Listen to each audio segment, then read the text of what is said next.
Praise the Lord. ஆண்டவராகிய இயேசு கிறிஸ்து நாமத்தில் இந்த நல்ல வேலைக்காக நன்றி.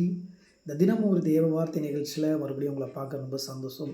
இன்றைக்கு நம் தியானத்துக்காக தெரிந்து கொள்ள போகிற ஒரு நல்ல வேத பகுதினா சங்கீதம் 37வது அதிகாரம் அதனுடைய 23வது வசனம் இப்படி சொல்கிறது: நல்ல மனுஷனுடைய நடைகள் கர்த்தரால் உறுதிப்படும், அவனுடைய வழியின் மேல் அவர் பிரியமாக இருக்கிறார். பாருங்கள், நல்ல மனுஷனுடைய நடைகள் அப்படின்றார். நம்ம நடக்கிறது, நம்ம வாழ்க்கையை நம்ம நடத்துறது, நம்ம குடும்பத்தை நம்ம நடத்துறது, இது எல்லாமே கர்த்தரால் உறுதிப்படுமாம்மா.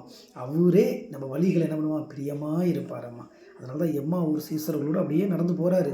அவங்க என்ன பேசிட்டு போகிறாங்க அப்படின்னு சொல்லி கவனித்து கேட்குறாரு. பாருங்களேன், இன்றைக்கி நம்ம கூட ஏசப்பா நடந்து வர்றார். பாருங்கள், கடந்த நாட்களில் ஒரு வழியில் ஒரு சகோதரர் நடந்து போகும்போது பாருங்கள் என்ன பண்ணார்னா, காலில் ஒரு கல்லை எத்திக்கிட்டே போயிட்டு நடு வழியில் அதை விட்டுட்டு அப்படி போயிட்டார்.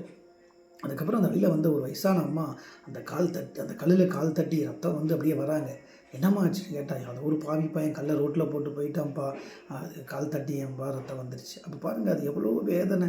அவங்கள விளையாட்டாக அந்த முன்னாடி போன சகோதரர் அந்த கல்லை ரோட்டில் தள்ளி விட்டு போயிட்டாரு.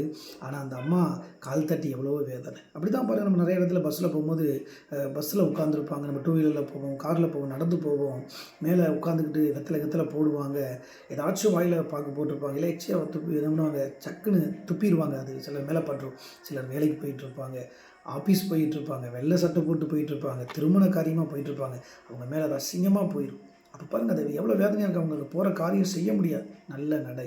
நம்ம வெளியே போகும்போது ரொம்ப கவனமாக இருக்கும். நிறைய இடங்களில் பாருங்களேன், பொது இடங்களில் புகையில படிக்கிறது, புகையிற இடங்களில் வெத்தலை போடுறது, பாக்கு போடுறது, இதெல்லாம் எவ்வளோ பெரிய வேதனை. எல்லா இடங்களையும் அது கண்ட இடத்துல துப்புறது, அது சில மனிதர்கள் மேல் துப்புறது. பாவம், செருப்பு இல்லாமல் எத்தனை பேர் இன்னும் தமிழ்நாட்டில் நிறைய இடத்துல செருப்பு இல்லாமல் நடந்து போகிறாங்க. பாருங்களேன், அவங்க வயசானவங்க இருப்பாங்க, பெண்கள் இருப்பாங்க, கர்ப்பிணி பெண்கள் இருப்பாங்க, குழந்தைங்க இருப்பாங்க. காலில் மிதிச்சிட்டா பல வியாதிகள் உருவாகி. ஆண்டவர் சொல்கிறாரு பாருங்கள், நல்ல மனிதனுடைய நடை அப்படின்றார். நம்ம நடக்கிறேன், வாகனத்தை ஓட்டும்போது கவனமாக ஓட்டணும். நம்ம ஏதோ வேகமாக அடித்து பிடிச்சி போவோம், நம்ம அவசரத்துக்காண்டி போவோம், நம்மளுடைய வேலைகளுக்காண்டி போவோம். ஆனால் யார் மேலேயாச்சும் லேசாக பட்டுருச்சுன்னு வச்சுக்கலாம், அவங்க 1000 பிரச்சனைகளை சந்திக்க வேண்டியது இருக்கும். அதனால தான் ஆண்டு சொல்லுகிற வேதம் சொல்லுகிறது, நல்ல மனிதனுடைய நடை கர்த்தரால் உறுதிப்படும், அவனுடைய வழியின் மேல் கர்த்தர் பிரியமாக இருக்கும். நம்ம நல்லா இருக்கணும். காலையில் நம்ம புறப்பட்டு போயிட்டு சாயந்தரம் வர வரைக்கும் நம்மளாலே யாருக்கு எந்த தீங்கும் வரக்கூடாது, நமக்கு எந்த தீங்கு வராமல் ஆண்டவர் பாதுகாக்கணும். நம்ம வாழ்க்கை முறையிலும் அப்படி தான். நம்மளால் யாருக்கு எந்த தீங்கு வரக்கூடாது, நம்மளால் யாருக்கு எந்த கெடுதல் வரக்கூடாதுன்றதில் நம்ம ஜாக்கிரதையாக இருக்க வேண்டும். நம்ம அப்படி இருக்கும்போது பாருங்கள், ஆண்டவர் நமக்கு நல்ல வழிகளை செம்மைப்படுத்தி நம்மளை ஆசீர்வதிப்பாராம். இஸ்ரவேல் ஜனங்களை மோசே வந்து பாருங்கள், எகிப்து தேசம் நடத்தி கொண்டு போகும்போது நடியில் வழியே இல்லை, கடல் தான் இருந்துச்சு. ரொம்ப வேதனைப்பட்டார். நான் எப்படி ஆண்டவரே உங்களை கொண்டு போவேன். ஆண்டவர் பாருங்கள், கடலை திறந்து ஒரு வழியை ஏற்படுத்தினார். இன்றைக்கி இந்த வார்த்தை கேட்குற நீங்களும் நல்ல நடக்கையை நடக்கும்போது, நல்ல வாழ்க்கை முறை அமைச்சு கொள்ளும் பொழுது, நல்ல வழியில் நடக்கும்போது நிச்சயம் கர்த்தர் நமக்கு ஒரு நல்ல வழியை ஏற்படுத்துவார்.